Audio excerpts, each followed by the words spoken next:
Gladiator 2 is the direct sequel to Ridley Scott's historical epic Gladiator, which followed Russell Crowe's protagonist Maximus as he vowed revenge against the Roman Empire for the unjust murder of his family. The Gladiator sequel maintains several of the same themes, including vengeance, legacy, and democracy, but this story follows Maximus' son Lucius instead. However, that wasn't always the plan. The original concept for Gladiator 2 was very different but was ultimately replaced by a story that Scott considered more fitting.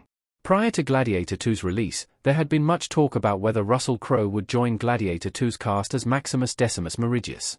The idea of continuing this franchise without Gladiator's original protagonist seemed impossible at first, but Ridley Scott's vision for the sequel's story ultimately fell into place. Although some may be disappointed that the Academy Award winner didn't return for the sequel, there's a reason that Russell Crowe isn't in Gladiator 2, and it fixes many of the problems that would have arisen from the actor's needless return. Ridley Scott's original plan for Russell Crowe's return as Maximus in Gladiator 2 explained. The director almost brought Maximus back from the afterlife. The original plan for Gladiator 2 did indeed envision Russell Crowe returning as his iconic character Maximus, but it was far beyond the reach of any viewer's imagination. The prospective script was reportedly written by musician Nick Cave, and would have brought Maximus back from the dead and sent him traveling through time and visiting several different historical eras. Ridley Scott mentioned the idea on the Real Blend podcast, explaining that Nick Cave wrote the script, but I had the idea.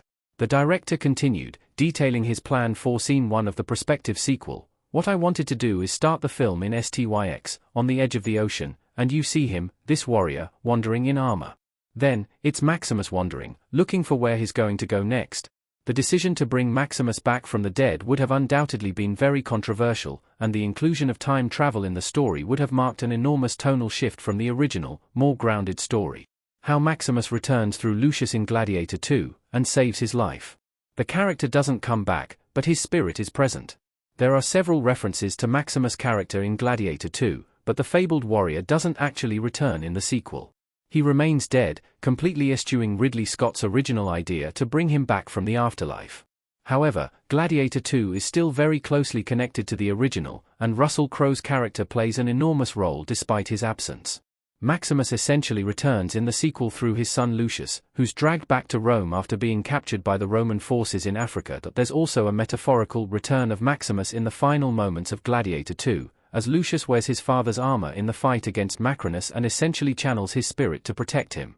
Lucius is fighting for a fairer, more democratic future for Rome, which is exactly what Maximus died to protect, and his decision to wear his father's armor in these final moments ensures that some part of Maximus is there with him. Why Gladiator 2 made the right choice by not directly bringing back Maximus? The original idea would have been too far-fetched. In the end, Ridley Scott found the perfect way of paying homage to the original Gladiator and honoring Maximus' character without needlessly bringing him back for nostalgia's sake. The decision to focus on Lucius instead of Maximus was an intelligent one. Reversing the character's death at the end of Gladiator would have undone the conclusion of the original film's emotional impact, which is a hugely important moment that represents the importance of fighting for what you believe in. Although Nick Cave's original script for Gladiator 2 sounds fascinating, it's hard to imagine that such a wild idea could have paid off in reality. It would have been a complete switch-up from the original story, ditching the grounded storytelling that made Gladiator such a classic in exchange for an ambitious, supernatural adventure through time and space.